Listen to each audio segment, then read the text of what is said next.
Good morning, everyone. This is Tony from her Homestead Skills, and at this point in time I am definitely transitioning into gardening mode. I am an avid gardener. I have had to sell my home and therefore my own garden, which I had developed to the ninth, just exactly the way I wanted it, is gone, but we move forward. And we do what we can, and last year I did find a lovely garden, a lovely spot to garden with someone that I knew up on a farm, but it was too far away for me, and to go there every single day would have been extremely expensive, and just the time to travel back and forth was too much. So as much as that spot is probably still available to me this year, I'm looking at something closer to where I live.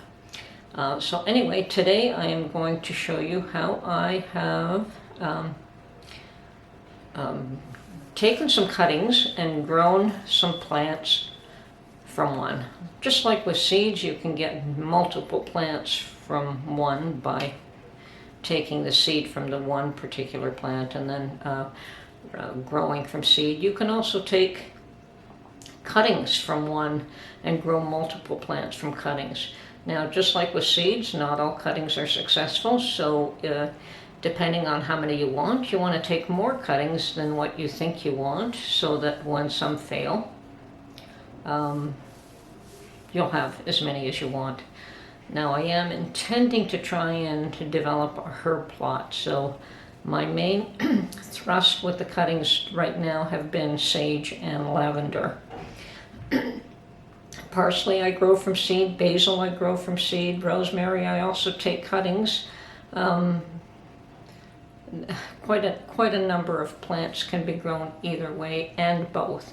So anyway, today is mostly how I deal with plants from cuttings, and I show you some that have actually been successful and grown and rooted, and other new ones that I'm planting today. So here we go.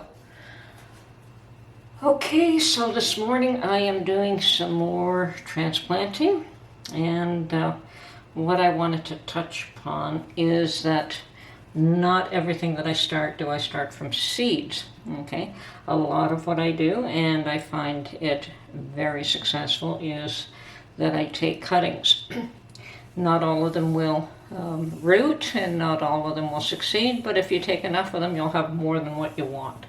So, just to show you, I have two little rose cuttings right here that I have already prepared. I took them yesterday, and I decided to immediately get them into liquid. Now, I have soften these up. There's a bit too much water in here, so I'm going to drain that out.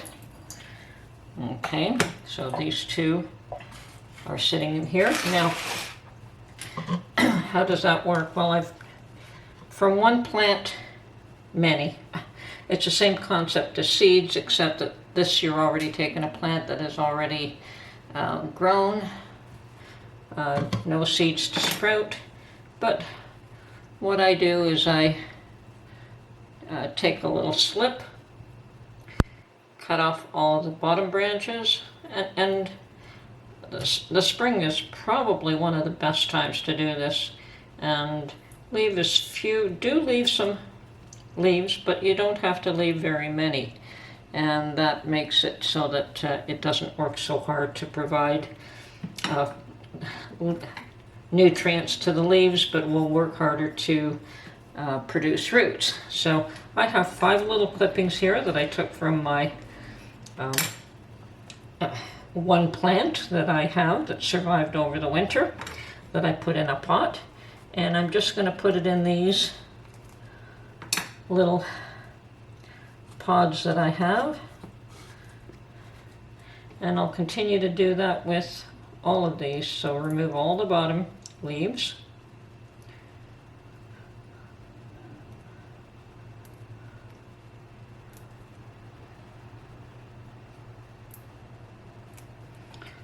Just leave a couple.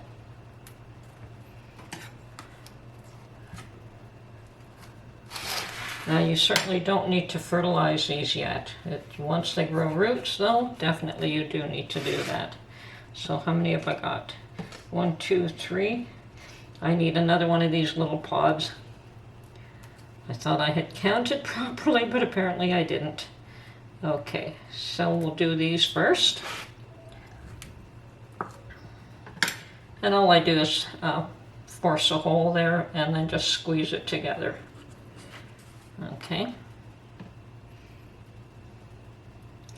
And as I said, not all of these will survive, but I find in some cases I actually get a better plant from this than I do from seed. And I'll show you that in a few minutes here. Okay. So these are beautiful little cuttings, and I am going to do my best to try and make sure they all survive.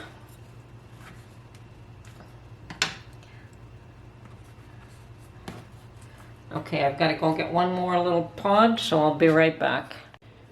Okay, so here's my last little pod.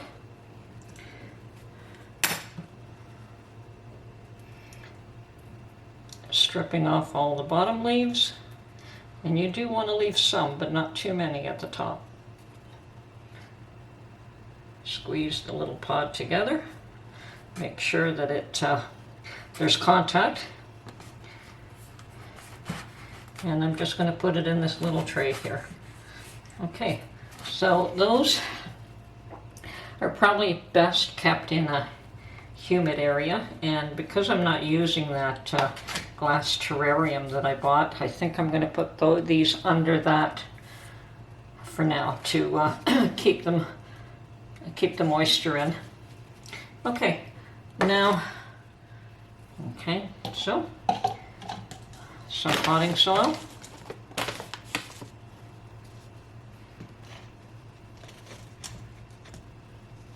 See, these little pods are a soilless type mix, so they really don't have any nutrients at all. Okay. And I did say I wanted to develop quite the herb garden, and both sage and lavender are an integral part of that. Basil as well. I also have quite a bit of chamomile that is extremely successful so far. So we're getting there. Okay, now to show you how successful cuttings can be. This was taken from a cutting. This was taken from a cutting. And so are all of these. Now these have all taken, they've all grown, and some better than others, but they're all successful. That one's probably the tiniest one of all of them. But they've all rooted.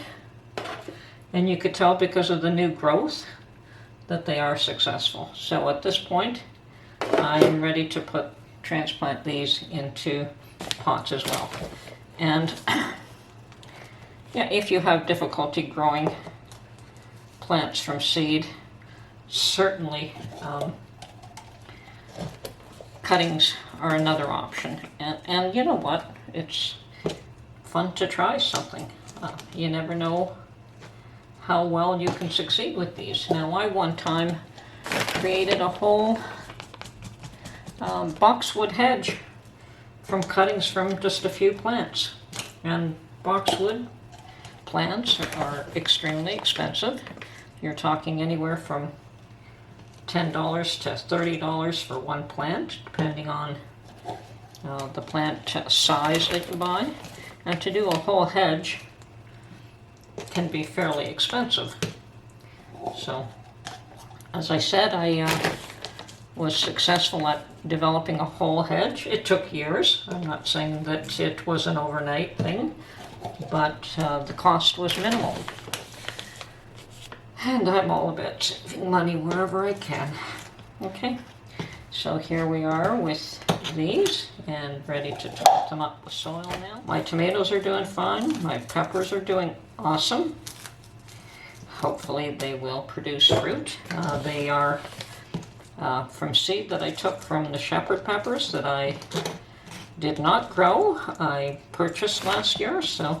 And the thing with peppers whether they're bell peppers or shepherd peppers or any of that ilk, you have to take it from a mature pepper. The one mistake I made one time was taking seed from a green bell pepper. Turns out green bell peppers are immature plants and the seeds will not germinate. So that is, I learned that one the hard way, and learned that you have to wait till they're either red, yellow, or orange, or whatever color they're going to turn. And they do change color. So, lesson learned. But that's what gardening is all about. Not everything is going to be successful. And never sweat it when it isn't. Just learn from your mistakes and go on. And as I say, even these cuttings that I took, not all of them did take. I do have some failures among them. Some did not root. Now, I'm pretty much lazy when it comes to taking cuttings. I don't give them any rooting hormones or anything like that. I do try to provide a good environment, not too sunny. You want some light, but you don't want full sun because that will kill them. But I don't give them any special treatment. Those that survive, survive, and those that don't, don't. So, okay, that's my little video showing the difference between something grown from seed and plants taken from cuttings. Now we'll see which ones do better. Okay, I did say I had this beautiful glass globe that I purchased at a thrift shop one day, and it did not have any kind of a base. And so I found this glass cheese plate that works very well as a base, and I'm going to place these little cuttings that I took underneath this to give it some, to retain some moisture. It won't keep it totally moist, but if I find that it gets too damp, I can certainly just lift the glass a bit and allow some of the moisture to escape. So they will sit in there until they've rooted. We'll see how well they do and how many survive. As I said, I don't believe all of them will survive, but sometimes they do. Okay, this is 20 from her Homestead Skills. I hope you enjoyed this video and found it somewhat informative. If you have any questions, please feel free to ask. And as I say, I hope you enjoyed this, and we'll catch you on the next one. Bye for now.